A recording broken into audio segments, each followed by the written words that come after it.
السلام علیکم۔ گھونگھٹ اٹھانے سے پہلے ہی بتا دیا کہ شادی کی پہلی رات میں نے گھونگھٹ اٹھانے سے پہلے اپنی پاک اس کے قدمہ میں رکھتے ہوئے صاف الفاظ میں بتا دیا، مجھے معاف کر دو، میں حق کی زوجیت ادا کرنے سے بالکل قاصر ہوں، صرف اپنی والدہ اور بہنوں کی خوشی کی خاطر خود غرض بن گیا ہوں۔ اس نے وہ پگ میرے سر پر رکھتے ہوئے کہا، آپ جیسے بھی ہیں میرے سہاگ ہیں، میرا نصیب ہے، مجھے اب آپ کے ساتھ ہی رہنا ہے۔ اس دن کے بعد اس اللہ کی بندی نے میرے ساتھ 30 سال گزارے، میرے گھر والوں کی ہر بات برداشت کی، بانجھ ہونے کے تانے بھی سنے، مگر میرا پردہ رکھا۔ قبرستان میں قدم رکھتے ہی ایک مہک نے استقبال کیا۔ یہ خوشبو اس نے پہلے کبھی نہیں سونگھی تھی اور نہ محسوس کی تھی۔ میں ہر جمعہ کو صبح فجر کی نماز کے بعد اپنے والد صاحب کی قبر پر جاتا دعا مانگنے کے لیے اور وہاں سے ہی اپنے آفس چلا جاتا۔ ایک عرصہ ہو گیا تھا مگر آج میں نے قبرستان میں ایک نئی خوشبو محسوس کی جو مجھے بے چین کر رہی تھی۔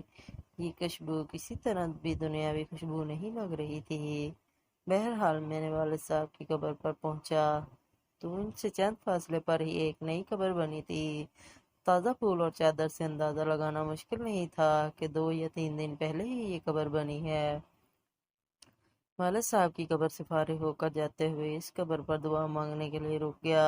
دعا کے دوران محسوس کیا کہ خوشبو اسی قبر سے آ رہی ہے۔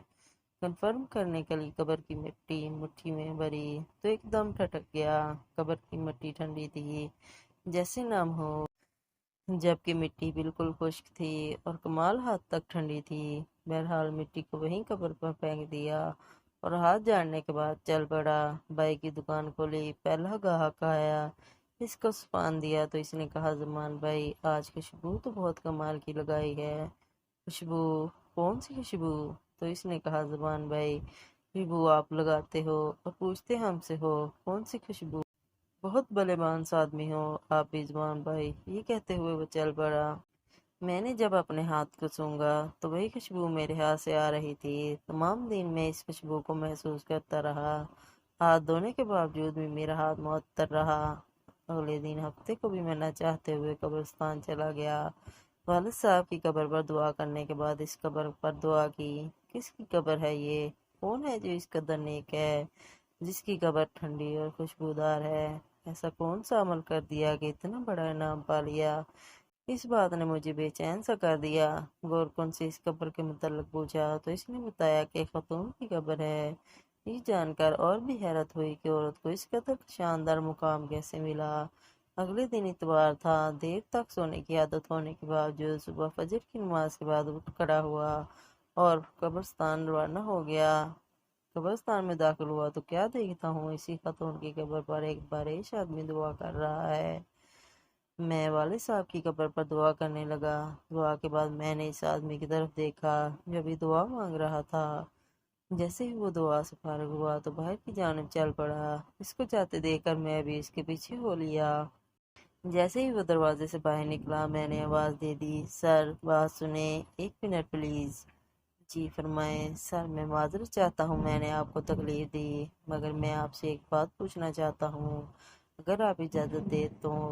جی آپ پوچھیں، کیا بات ہے؟ انتہائی محبت سے اس شخص نے جواب دیا، شکریہ سر، جزاک اللہ۔ میں دراصل جاننا چاہ رہا تھا یہ کن کی قبر ہے جہاں دعا کر رہے ہیں؟ اگر آپ مناسب سمجھے تو بتا دیجئے۔ یہ آپ کیوں پوچھ رہے ہیں؟ اس نے سوال کیا۔ دراصل اس قبر سے آنے والی خوشبو نے مجھے بے چین کر دیا ہے۔ ایسی خوشبو میں نے آج تک محسوس نہیں کی۔ مجھے یہ دنیاوی خوشبو نہیں لگتی۔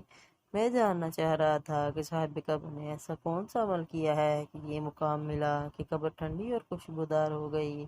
یہ سن کر اس شخص نے ٹھنڈی آہ بھری اور کہا، قبر ٹھنڈی اور خوشبودار کیوں نہ ہو، اس نے اللہ تعالیٰ کو راضی ہی ایسے کیا ہے۔ جی میں یہی جاننا چاہ رہا تھا کہ ایسا کون سا عمل ہے جس سے یہ سعادت نصیب ہوئی۔ تو اس نے بتایا کہ یہ میری زوجہ کی قبر ہے۔ 30 سال ہماری رفاقت رہی۔ میں 4 بہنوں کا اکلوتا بھائی ہوں۔ میری بہنوں اور ماں کو میرا چہرہ دیکھنے کا بے حد شوق تھا۔ سرکاری نوکری ملتے ہی چاند سی دلہن کی تلاش شروع کر دی گئی۔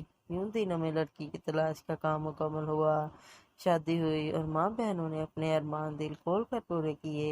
شادی کی پہلی رات میں نے گھونگھٹ اٹھانے سے پہلے اپنی پاک اس قدموں میں رکھتے ہوئے صاف الفاظ میں بتا دیا، مجھے معاف کر دو، میں حق کی زوجیت ادا کرنے سے بالکل قاصر ہوں، میڈیکلی طور پر مکمل انفٹ ہوں، صرف اپنی والدہ اور بہنوں کی خوشی کی خاطر پرتغرض بن گیا ہوں۔ اس نے وہ پگ میرے سر پر رکھتے ہوئے کہا، آپ جیسے بھی ہیں میرا سہاگ ہیں، میرا نصیب ہے، مجھے اب آپ کے ساتھ ہی رہنا ہے۔ اس کے دن کے بعد اس اللہ کی بندی نے میرے ساتھ 30 سال گزارے، میرے گھر والوں کی ہر بات برداشت کی، بانجھ ہونے کے طعنے بھی سنے، مگر میرا پردہ رکھا۔